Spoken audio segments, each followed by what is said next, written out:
11वां बाब। लाजर की मौत। मरियम और उसकी बहन मरथा के गांव बैतअनिया का लाजर नाम एक आदमी बीमार था। ये वही मरियम थी जिसने खुदावंद पर इत्र डालकर अपने बालों से उसके पांव पोंछे। इसी का भाई लाजर बीमार था। पस उसकी बहनों ने उसे ये कहला भेजा कि आए खुदावंद, देख, जिसे तू अजीज रखता है वो बीमार है। यस्सु ने सुनकर कहा कि ये बीमारी मौत की नहीं बल्कि खुदा के जलाल के लिए है, ताकि उसके वसीले से खुदा के बेटे का जलाल जाहिर हो। और यस्सु मरथा और उसकी बहन और लाजर से मोहब्बत रखता था। पस जब उसने सुना कि वो बीमार है तो जिस जगह था वहीं 2 दिन और रहा। फिर उसके बाद शागिर्दों से कहा, आओ फिर यहूदिया को चलें। शागिर्दों ने उससे कहा, अय रब्बी, अभी तो यहूदी तुझे संसार करना चाहते थे और तू फिर वहां जाता है। यस्सु ने जवाब दिया, क्या दिन के 12 घंटे नहीं होते? अगर कोई दिन को चले तो ठोकर नहीं खाता, क्योंकि वो दुनिया की रोशनी देखता है।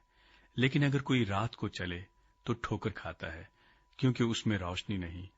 उसने ये बातें कहीं और इसके बाद उनसे कहने लगा कि हमारा दोस्त लाजर सो गया है, लेकिन मैं उसे जगाने जाता हूं।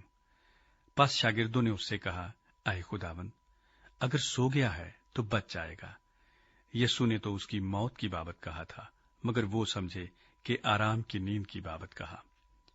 तब यस्सु ने उनसे साफ कह दिया कि लाजर मर गया, और मैं तुम्हारे सबब से खुश हूं कि वहां ना था, ताकि तुम ईमान लाओ। लेकिन आओ हम उसके पास चलें। पस तूमा ने, जिसे तवाम कहते थे, अपने साथ के शागिर्दों से कहा कि आओ हम भी चलें, ताकि उसके साथ मरें। यीशु मसीह, कयामत और जिंदगी। पस यस्सु को आकर मालूम हुआ कि उसे कब्र में रखे 4 दिन हुए। बैतअनिया यरूशलेम के नजदीक करीबन 2 मील के फासले पर था, और बहुत से यहूदी मरथा और मरियम को उनके भाई के बारे में तसल्ली देने आए थे।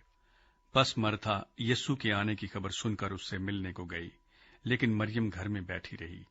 मरथा ने यस्सु से कहा, आए खुदावंद, अगर तू यहां होता तो मेरा भाई ना मरता। और अब भी मैं जानती हूं कि जो कुछ तू खुदा से मांगेगा वो तुझे देगा। यस्सु ने उससे कहा, तेरा भाई जी उठेगा। मरथा ने उससे कहा, मैं जानती हूं कि कयामत में आखिरी दिन जी उठेगा। यस्सु ने उससे कहा, कयामत और जिंदगी तो मैं हूं। जो मुझ पर ईमान लाता है, गो वो मर जाए तो भी जिंदा रहेगा। और जो कोई जिंदा है और मुझ पर ईमान लाता है, वो अब तक कभी न मरेगा। क्या तू इस पर ईमान रखती है? उसने उससे कहा, हां ऐ खुदावंद, मैं ईमान ला चुकी हूं कि खुदा का बेटा मसीह जो दुनिया में आने वाला था तू ही है। यीशु मसीह के आंसू। ये कहकर वो चली गई और चुपके से अपनी बहन मरियम को बुलाकर कहा कि उस्ताद यही है और तुझे बुलाता है। वो सुनते ही जल्द उठकर उसके पास आई। यस्सु अभी गांव में नहीं पहुंचा था, बल्कि उसी जगह था जहां मरथा उससे मिली थी।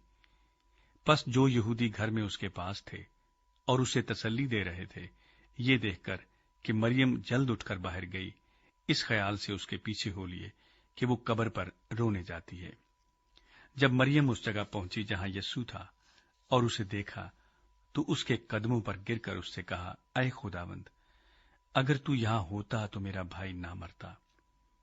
जब यस्सु ने उसे और उन यहूदियों को जो उसके साथ आए थे रोते देखा, तो दिल में नहायत रंजीदा हुआ और घबरा कर कहा, तुमने उसे कहां रखा है? उन्होंने कहा, ऐ खुदावंद, चलकर देख ले। यस्सु के आंसू बहने लगे। पस यहूदियों ने कहा, देखो वो उसको कैसा अजीज था।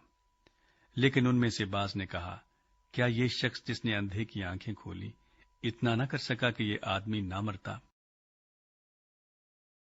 लाजर को जिंदा करने का मौजज़ा। यस्सु फिर अपने दिल में नहायत रंजीदा होकर कब्र पर आया। वो एक गार था और उस पर पत्थर धरा था। यस्सु ने कहा, पत्थर को हटाओ। उस मरे हुए शख्स की बहन मरथा ने उससे कहा, आए खुदावंद, उसमें से तो अब बदबू आती है, क्योंकि उसे 4 दिन हो गए। यीशु ने उससे कहा, क्या मैंने तुझसे कहा न था कि अगर तू ईमान लाएगी तो खुदा का जलाल देखेगी? बस उन्होंने उस पत्थर को हटा दिया। फिर यीशु ने आंखें उठाकर कहा, आए बाप, मैं तेरा शुक्र करता हूं कि तूने मेरी सुन ली, और मुझे तो मालूम था कि तू हमेशा मेरी सुनता है, मगर इन लोगों के बायस जो आसपास खड़े हैं मैंने ये कहा ताकि वो ईमान लाएं कि तू ही ने मुझे भेजा है। और ये कहकर उसने बुलंद आवाज से पुकारा कि आए लाजर निकल आ। जो मर गया था वो कफन से हाथ पांव बंधे हुए निकल आया, और उसका चेहरा रुमाल से लिपटा हुआ था। यीशु ने उनसे कहा, उसे खोलकर जाने दो। यीशु मसीह के खिलाफ साजिश।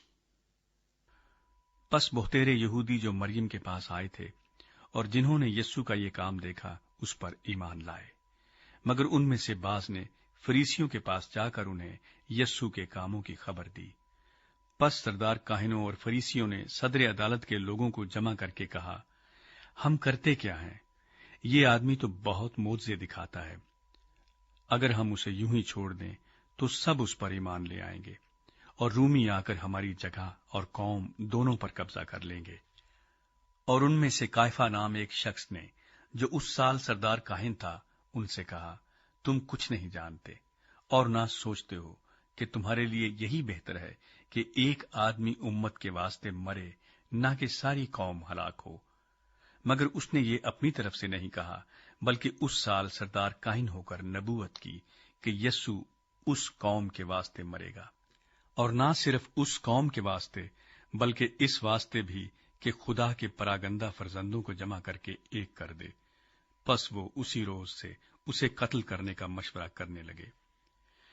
बस उस वक्त से यीशु यहूदियों में एलानिया नहीं फिरा, बल्कि वहां से जंगल के नजदीक के इलाके में इफ्राइम नाम एक शहर को चला गया और अपने शागिर्दों के साथ वहीं रहने लगा। और यहूदियों की ईद फसा नजदीक थी, और बहुत लोग फसा से पहले देहात से यरूशलेम को गए ताकि अपने आप को पाक करें। बस वो यीशु को ढूंढने और हैकल में खड़े होकर आपस में कहने लगे कि तुम्हारा क्या ख्याल है, क्या वो ईद में नहीं आएगा? और सरदार काहिनों और फरीसियों ने हुक्म दे रखा था कि अगर किसी को मालूम हो कि वो कहाँ है तो इतला दे ताकि उसे पकड़ लें।